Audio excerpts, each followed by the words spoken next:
How's it going, viewers? Mr. Incredi-Brony is back and he's rolled all over the punches, baby. Welcome to Incredi-Brony Reacts. If you couldn't tell by how I'm talking right now, is because the last thing I reacted to, these past few videos I've checked out have been so... Okay, except for Normal Objects episode 4. Surprised it was the only normal one I watched. That's pretty funny. The Normal Object was the only thing that felt normal. Like, my mind has literally gone through this fever dream these last few videos, and I need it to be fixed. So I'm reacting to something that will hopefully cure it. Well, I mean, it's going to. Everything wrong with My Little Pony Season 5, Episode 9, Slice of Life. Specifically, the 100th episode of the show, and probably the greatest episode in all of TV show media that is basically fan service. But you know what? It is done to such a great T. So I became a Brony back in, 2016, but, I remember watching a lot of fan content and animations on YouTube back in the olden days, and some of them were actually My Little Pony related stuff, and they were especially on the background ponies. So when I watched My Little Pony and saw these characters, I was like, oh, I recognize these characters, and then I got more into them, and I, of course, fell in love with Lyra, I fell in love with Minuet, I fell in love with Octavia, Derpy, Bonbon, Berry Punch, Doctor Who's, all that jazz.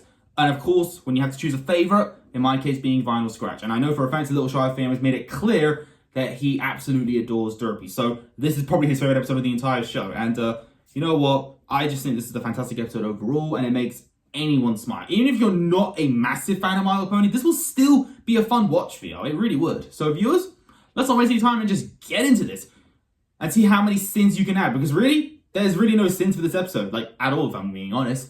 1, 2, 3, react. Yes, I would love a muffin. Thank you. I need it right now, honestly. These photos tell a story. Cranky with Matilda, smiling without Matilda. This photo in particular tells the story of beverage drinking futility, because they can't pick these up with hooves, but also, who leaves drinks on the floor? Offensive buck-tooth emoji sticker. Being offensive isn't the sin, but rather the existence of emoji. This glue I like stick. emojis, we'll You definitely may be movie. expecting a horse is our glue joke, but this sin is actually for borderline trademark infringement. This envelope teleports. Phantom page appears only momentarily. Redacted wedding invitation. You can't say Back in that. October 2010, episode 1 aired, and it happened to feature a background pony with derp dyes. Fans quickly became attached and dubbed her Derpy, giving her a muffin-loving personality. It just so happened the show had plans to introduce The a origin character of story. its own, but after seeing fan reaction to this background oddity, they made Derpy the new Ditzy. As fan appreciation grew, Derpy made her first vocal appearance in season 2's The Last Roundup, but unfortunately, due to mistaken voice direction, legal issues, overbearing political correctness, Derpy was censored in future airings of the episode, which caused fans That is very to sad. move and rallying around her. It was largely due to this immense support that we saw Derpy return in later episodes, but it was this appearance here, which is the culmination of over half a decade of fan support, that we finally see and hear Derpy in all her wall-eyed, muffin-loving glory. Maybe the castle's not so People bad. are very It didn't bring us sensitive. these That's the middle-finger problem. jokes after all. Dr. Hooves is another background pony early Bronies became attached to. Alonzo! Being the Doctor from Doctor Who. This episode clearly runs with that concept as he talks about time travel, has an appropriate accent, wears a bow tie, the fourth Doctor's scarf, and even shouts the long-running catchphrase. I love Dr. Who's that. and Derpy being a pair was originally popularized by Bald Dumbo Rat's Tumblr blog and animations from Ocarina Player. Derpy doing something I ship it. adorable that will be gift for all eternity. Electrified Nose Boob puts the fandom's booping ingenuity to shame. Vinyl Scratch, aka DJ Pone 3, is another fan favorite background pony, which originally had a 5-second appearance in season 1, suited for success. Should've worn my vinyl So shirt, but fans I'm really quickly came cold. up with a mountain of characterization, much of which is represented here. These I think they made the right boulders choice are not a making her reference to talk. season 2's The Cutie Pox, which in turn was a reference to a long-running joke from shows Lauren and her husband worked on, which in turn was a reference to one of their favorite movies, The Big Lebowski. That makes this a reference to a reference which is a reference. Which is really cool. It really tied the room together. Sorry, This man. one guy peed on This it. word you keep using, man. This episode addresses what would have otherwise been a sin, and it is glorious. Regardless, we have to roll the clip. Oh man, Oh wow, they've actually said man before. oh man. Do we know what they're on about? Octavia is, you guessed it, another popular background pony. She first appeared for a couple seconds in the season 1 finale and was quickly characterized Well, she's by not voiced by fans. Ali Monty. Lost That's a with an sin. accent popularized by fan voices. Much like Vinyl Scratch, the fan voice became so ingrained with the character that this episode couldn't have used anything but a British accent. Lost. The way this episode puts the main characters in the background while the background and secondary characters speak remarks is absolute genius. Maybe it's just a friendship problem, and it'll all be cleared up in a half an hour or so. A bugbear is a scary generic monster, much like a boogeyman. It can also refer to a pet peeve, giving us multiple layers to this joke. But no pony's asked me to organize anything since Twilight came to town. Amethyst Star is an actual background pony with virtually no fan-made characterization. This is hilarious, but is also not completely random because she was in fact an organizer for Winter Wrap-Up. Lyra and Bonbon are two background ponies that were commonly seen together, leading fans to ship Canon lesbian couple. The depiction in this episode all but confirms this headcanon and seems to be intentionally teasing shippers. You're my very best friend. Yeah, Bonbon's friends. name is popular with fans, but toys usually refer to her as Sweetie Drops. This episode finds the perfect way to canonize both names. My name isn't I Bonbon. still use Bonbon. Special Agent Sweetie Drops. The long talks. The benches we've sat on. Lyra sitting on a bench is a fandom meme inspired by That the is my Sweetie favorite Drop, of all the showing her memes. sitting in a very Oh, not memes, pony-like I'm sorry. fashion. It quickly became referenced in fan media and even started a brief phenomenon similar to planking. Lyra is also seen Lyra-ing later in the episode. I've got to go find a crowd to blend into. Get it? Because she's a background pony? Extremely volatile. Without knowing what the trigger is, they could go off at any moment. Dr. Hooves describes social media. Yeah, well, that does make sense. Stephen Magnet is a fan-made name, but not just any fan-made name, because it comes from a time when full episodes were readily available on YouTube before Hasbro figured out what the internet was. And it was also at a time when YouTube rolled out a very broken caption transcription service, which never worked correctly. It was because of these two very dated things that the word Stephen Magnet appeared under this character, and bronies have referred to him as such ever since. And now it's canon. That is I had no insane. idea you had such adventures together. Cranky and Steven being longtime friends sounds odd at first, but only until you realize Cranky regularly traveled by river, and that's where Steven lives. All these wedding songs are so standard. I want Matilda and Cranky's wedding to be special. And with just those two lines, the show makes Octavia a much more interesting character than some pony who likes stereotypical standard music. She can have a passion for her stringed instruments without being dogmatic about music like the posh Celis in any other cartoon would be. Lionel and Octavia being roommates with different genre interests is a completely original idea the show came up with. Just kidding, it's also a popular fan-made headcanon turd canon, popularized by the legendary animation Epic Wub Time, musicians of Ponyville.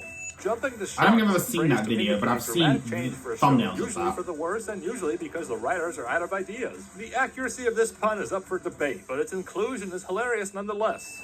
Final This episode Space jumped the Canon shark. takes center stage as yet another reference to fan animation. Oh, it's nothing special. It's just my base cannon. Button Notch is a character who first appeared in the show, but truly came to life thanks to Jan Animations and Shady Fox. Unfortunately, this reference is tarnished by I've been told to Hasbro's react to this legal before. response of forcing Jan to take down his animations and never create fan content again under threat of litigation. Thanks for ruining our sin removal streak, Hasbro.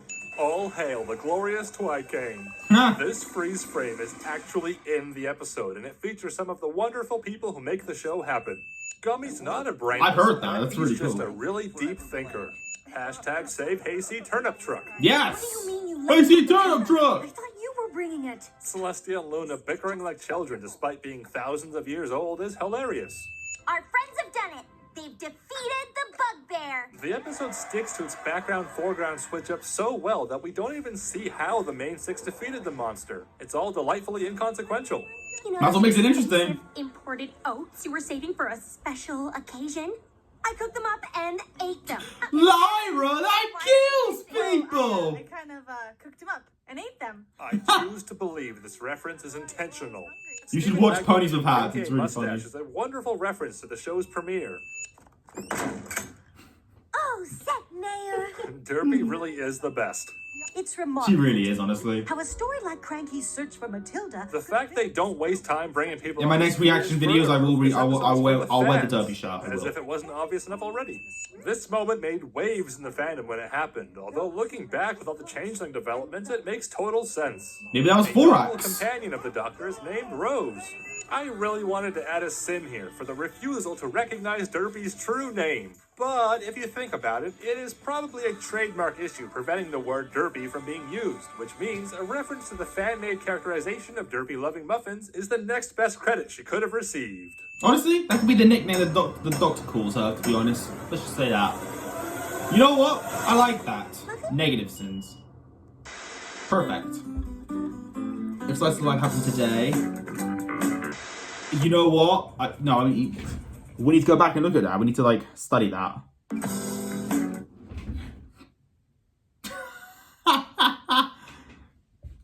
Like that's so true. I mean, that actually makes sense.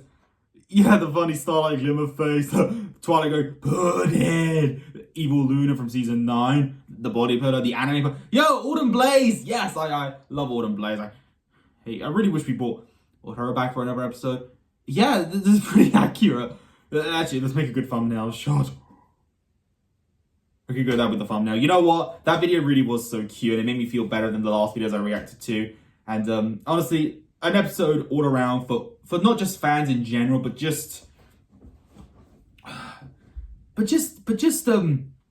people in general who love to make fan animation. It's like they're acknowledging the fans, and I really do think that's really adorable. I think if I was a Brony back in 2011, I think this would have hit harder. But honestly, even though I became a Brony in 2016, I still think this journey that we've gone through it's been awesome, really. And honestly, if I had a YouTube channel back then, I could have reacted to episodes with yo. I don't think I would have done that because copyright would have gotten to me. But you know what? This works either way, and I think it's better that I did it after 2020, honestly, especially during the whole terrible year, if you know what I mean. But you know, I don't care.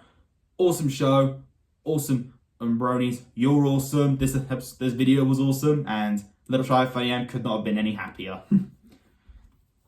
But here's my question of the video, viewers. I don't really do this a lot, but my question is, who's your favorite background pony? I'll put that in the comments, and it's just to ask y'all, but who's your favorite background pony? Like I said, mine personally is Vinyl Scratch.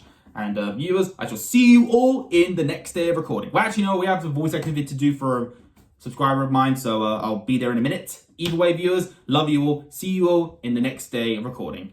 If y'all enjoyed this particular video, leave a like on it. Don't forget to subscribe if you're interested. Follow me on Instagram, and until then, stay positive, keep calm, stay safe, be incredible, and as always, Brony on. Peace.